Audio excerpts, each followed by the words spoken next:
नमस्कार ताई आणि दादांनो, श्री स्वामी समर्थ. आजच्या व्हिडिओमध्ये आपण चैत्र नवरात्रीमध्ये कन्यापूजन का करावे, कन्यापूजन केल्यामुळे काय होते, हे कन्यापूजन कोणी करावे, याचं महत्त्व काय, कुमारिकाचे वय किती असावं, तसेच आपल्या घरातील एखादी कन्या असेल तर आपण तिला पूजू शकतो का, आणि आपल्या या कन्यांना काय भेटवस्तू द्यावी की जेणेकरून देवी आपल्यावरती प्रसन्न होईल. तर अशी नवरात्रीतल्या कन्यापूजनाबद्दल संपूर्ण माहिती मी तुम्हाला या व्हिडिओमध्ये सांगणार आहे. त्यासाठी व्हिडिओ शेवटपर्यंत पहा, तुमच्या सर्व शंकांचं निरसन होईल. हा व्हिडिओ जास्तीत जास्त मैत्रिणींना आपल्या शेअर करा, जेणेकरून त्यांनाही त्याचा फायदा होईल. तर लगेच व्हिडिओला सुरुवात करूया. बघा, देवीला आपण माता म्हणतो. प्रत्येक स्त्रीमध्ये देवीचा अंश असतो, म्हणून नवरात्रीमध्ये कुमारिकांचं किंवा छोट्या मुलींचं देवी स्वरूप समजून त्यांचं पूजन केलं जातं. यालाच कन्यापूजन किंवा कुमारिका पूजन म्हणतात. नवरात्रीमध्ये कन्यापूजन करणं खूप महत्त्वाचं मानलं जातं. तुमच्या घरी घटस्थापना असो किंवा नसो, तुमची इच्छा असेल तर नक्कीच तुम्ही कन्यापूजन हे करू शकता. तसेच तुम्ही नवरात्रीचे 9 दिवसाचे उपवास केले असतील किंवा केले नसतील तरीही नवरात्रीमध्ये कन्यापूजन नक्कीच करू शकता. बघा, दुर्गा सप्तशतीचे पारायण कोणी करत असेल तर त्याचे उद्यापनसुद्धा कन्यापूजन केल्याशिवाय पूर्ण होत नाही. असा हा कन्यापूजन नवरात्रीचा प्राण, नवरात्रीचा मूळ गाभा आहे. आता हे कन्यापूजन नवरात्रीमध्ये नक्की कधी करावं? बघा, नवरात्रीतला प्रत्येक दिवस हा शुभ मानला जातो. त्यामुळे या 9 दिवसात तुम्हाला जमेल त्या दिवशी तुम्ही कन्यापूजन करू शकता.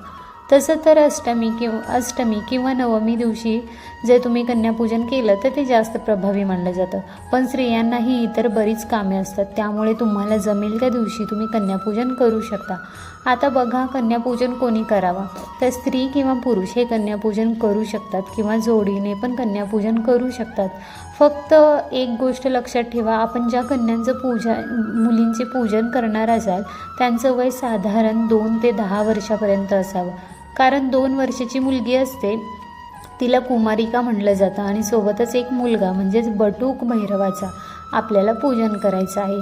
भैरवाच्या पूजेशिवाय देवीची पूजा पूर्ण होत नाही. म्हणून कन्यापूजन करत असताना आपल्याला एका बटूक भैरवाची म्हणजे एका छोट्या मुलाला बोलवून त्याचं देखील पूजन करायचं, म्हणजे ते कन्यापूजन खऱ्या अर्थाने पूर्ण होईल. कन्यापूजन केल्यामुळे आपलं दारिद्र्य, दुःख, अनारोग्य नष्ट करणारा, सर्व संकटाचा नाश करणारा, आपल्या घरामध्ये सुख, शांती आणि समृद्धी प्रदान करणारं असं हे कन्यापूजनाचं व्रत आहे. त्यामुळे नवरात्रीमध्ये कन्यापूजन अवश्य करा. कन्यापूजन केल्यामुळे आपल्या ज्या काही अडचणी असतील, अगदी कौटुंबिक, व्यावसायिक, त्या पण दूर होतील. तुम्हाला सगळ्या त्रासांपासून, अडचणीपासून मुक्ती मिळते.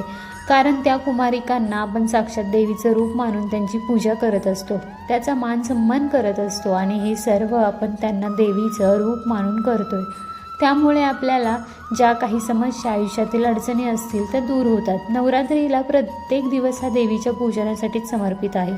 त्यामुळे तुम्ही प्रतिपदा ते नवमीपर्यंत आपल्याला जमेल त्या दिवशी कन्यापूजन करू शकता. प्रत्येक दिवशीसुद्धा तुम्ही दररोज एक कन्या पूजू शकता. नवरात्रीतल्या प्रत्येक दिवशी जरी एक कन्या पूजली तरीसुद्धा ते खूप जास्त प्रभावी आहे. किंवा मग पहिल्या दिवशी 1, दुसऱ्या दिवशी 2, तिसऱ्या दिवशी 3, अशा पद्धतीने 9व्या दिवशी 9 कन्यांचे तुम्ही पूजन करू शकता. तुम्हाला जमेल तसं सप्तमी, अष्टमी किंवा नवमी या दिवशी तुम्ही कन्यापूजन करू शकता. आणि नसेल जमत तर तुम्हाला हव्या त्या दिवशी तुम्ही करू शकता. हे कन्यापूजन करण्यासाठी वेळेचं पण असं बंधन नाही. सकाळी किंवा संध्याकाळी पण आपल्या कन्यापूजन करू शकतो. कारण बऱ्याच स्त्रिया ह्या जॉब करतात, नोकरी करतात, त्यामुळे त्यांना शक्य होत नाही, तर त्यांनी संध्याकाळी पण करू शकता. खरं तर आपण कन्यापूजन कधीही करा, पण मनोभावे हे सर्व करण्याला महत्त्व आहे. आपण एखादी गोष्ट किती मनोभावे करतो हे सगळ्यात जास्त महत्त्वाचं असतं. त्यामुळे आपण किती दिलं आणि काय दिलं यापेक्षा किती मनापासून केलं या सगळ्या गोष्टीला खूप जास्त महत्त्व असणार आहे. जेवढ्या मिळेल तेवढ्या कन्यांना तुम्ही बोलवून आपण त्यांचं पूजन करू शकतो. जर तुम्हाला 5, 7, 9 कन्या मिळाल्या तर अतिशय उत्तम. त्याचसोबत एक बटूक भैरवाचे पूजन मात्र करायला अजिबात विसरू नका. त्याशिवाय कन्यापूजन हे अपूर्ण आहे. आणि जरी नाही मिळाल्या कन्या तरीसुद्धा कमीत कमी 1 कन्याचे पूजन तुम्ही अवश्य करा. 1 कन्या आणि 1 बटूक भैरव. आता बरेच जण विचारतात की आपल्या घरातील एक छोटी कन्या आहे तर तिचं पूजन केलं तर चालेल का? तर हो, अवश्य चालेल. फक्त तिचं वय 2 ते 10 वर्षापर्यंत असावं. आपल्या जरी कन्येचं नवरात्रीमध्ये दररोज पूजन केलं किंवा फक्त एका दिवशी कन्यापूजन केलं तरीसुद्धा चालू शकतं. आता आपण विधिवत कन्यापूजन कसं करायचं ते पाहणार आहोत. पण किती कुमारिका पूजल्यानंतर तुम्हाला त्याचा काय लाभ होतो हे पहिल्यांदा मी तुम्हाला सांगते. 2 वर्षाची मुलगी ही कुमारिका म्हणून ओळखली जाते. तिचं पूजन केल्यामुळे दारिद्र्य दूर होतं. 3 वर्षाची कन्या त्रिमूर्ती रूपामध्ये असते. तिचं पूजन केल्यामुळे सुख आणि समृद्धी नांदते. 4 वर्षाची कन्या कल्याणी असते. तिचं पूजन केल्यामुळे घरात कल्याण होतं. 5 वर्षाची कन्या रोहिणी रूपामध्ये असते, जी रोगमुक्ती ठेवते. त्यानंतर 6 वर्षाची कन्या कलिका रूपामध्ये असते. तिचं पूजन केल्यामुळे राजयोग प्राप्ती होते. 7 वर्षाची कन्या चंडिका रूपामध्ये असते, ती ऐश्वर्य प्रदान करते. 8 वर्षाची कन्या शांभवी रूपामध्ये असते, तिची पूजा केल्यामुळे विजय प्राप्त होतो. त्यानंतर 9 वर्षाची कन्या ही दुर्गा देवीचं रूप मानलं जातं, ती शत्रूचा नाश करते. आणि 10 वर्षाची कन्या सुभद्रा रूपात असते. सुभद्रा आपल्या भक्तांच्या सर्व इच्छा पूर्ण करते. तर हे झालं किती वर्षाची कन्या पूजल्याने काय लाभ होतो. तर आता आपण एकदम योग्य पद्धतीने आणि विधिवत कन्यापूजन कसं करायचं ते पाहूया. तर कन्यापूजन आपल्या घरामध्ये जेव्हा मुली येतात तर साक्षात देवी माता आपल्या घरी येणार असते. म्हणून आपण घरात शांतता ठेवावी, स्वच्छता ठेवावी. ज्या मुलींना आपण बोलवणार असेल त्यांच्याशी आदरपूर्वक आणि प्रेमाने बोलावे. घरामध्ये गोमूत्र शिंपडावे. सकाळी किंवा संध्याकाळी कधी पण आपण कन्यांचं कुमारिकांचे पूजन करू शकता. 1 दिवस अगोदर किंवा सकाळी जाऊन त्या कन्यांना आपण आमंत्रण द्यावं. या कन्या जेव्हा आपल्या घरामध्ये येतील तेव्हा घरातील सर्वांनी त्यांचं स्वागत करायचं आहे आणि घंटानाद करू शकता किंवा फुलांच्या पाकळ्या वगैरे टाकू शकता. प्रत्यक्ष देवी आपल्या घरामध्ये येत आहे असं समजून आपण त्यांचं स्वागत करा. त्यांना बसण्यासाठी सर्वात आधी आसन द्यायचं आहे. तुम्ही पाठ मांडू शकता किंवा बसण्यासाठी त्यांना एखादं आसन देऊ शकता आणि त्या कन्यांना एका ओळीमध्ये बसवायचं आहे आणि सगळ्यात आधी ते पाद्य पूजन करायचं आहे. म्हणजेच एका परातीमध्ये त्यांचे पाय आपल्याला स्वच्छ पाण्याने धुवायचे आहे आणि घरातील सुवासिनीने आपल्या पदराने त्यांचे पाय पुसायचे आहेत. त्यानंतर त्यांच्या पायावरती हळदी कुंकू वाहायचं आहे किंवा तुम्ही स्वस्तिक पण काढू शकता.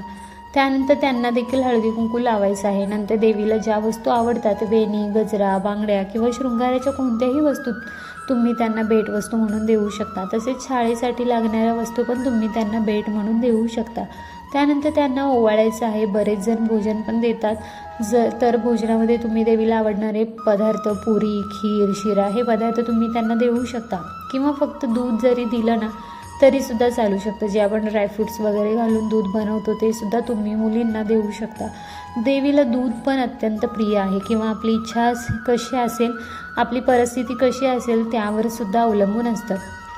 तर तुम्ही तुमच्या इच्छेनुसार, परिस्थितीनुसार तुम्हाला जमेल ते तुम्ही मुलींना, कन्यांना देऊ शकता. एखादं फळ जरी दिलं तरीही चालू शकतं. त्यामध्ये डाळिंब, केळी हे 2 पदार्थ देवीला अत्यंत प्रिय आहेत. तर यापैकी डाळिंब, केळं किंवा नारळ यापैकी एखादं फळसुद्धा तुम्ही त्यांना नक्की द्या, तरीसुद्धा देवी तुमच्यावरती प्रसन्न होईल. आणि त्यासोबतच आपण 11 रुपये, 21 रुपये किंवा 101 रुपया आपल्याला जशी जमेल तशी दक्षिणा पण द्यावी. या ठिकाणी आपण साक्षात देवीचं पूजन करतोय, त्यामुळे तुम्ही मनात एखादा देवीचा मंत्र म्हणू शकता. सर्व मंगल मांगल्ये शिवे सर्वार्थ साधिके शरण्ये त्र्यंबके गौरी कात्यायनी नमस्तुते किंवा या देवी सर्वभूतेषु कात्यायनी रूपेण संस्थिता नमस्तस्ये नमस्तस्ये नमस्तस्ये नमो नमः किंवा ओम देवी कात्यायनी नमः. यापैकी जरी एखादा मंत्र मनातल्या मनामध्ये तुम्ही म्हणू शकता आणि शेवटी आपल्या मनोभावे नमस्कार करायचा आहे. फक्त एक गोष्ट लक्षात ठेवा, तुम्ही किती पण कन्याचं पूजन करा, कमीत कमी 1 जरी कन्या पूजली तरीही चालू शकतं. फक्त एका बटूक भैरवाचं पूजन करायला विसरू नका. तुम्ही एखाद्या छोट्या मुलाला बोलवून तुम्ही त्या बटूक भैरवाचं पूजन करू शकता. त्या मुलाचे पाय धुवून फक्त त्याच्या पायावरती हळदी कुंकू वाहून आणि त्याला गंधाने नामोडून तुम्ही त्याचं पूजन करायचं आहे, त्याला ओवाळायचं आहे. त्याला तुम्ही एखादी शालेयोपयोगी भेटवस्तू देऊ शकता आणि मुलींना तुम्ही देवीला प्रिय असणाऱ्या वस्तू जसे की शृंगाराच्या कोणत्याही वस्तू भेटवस्तू देऊ शकता.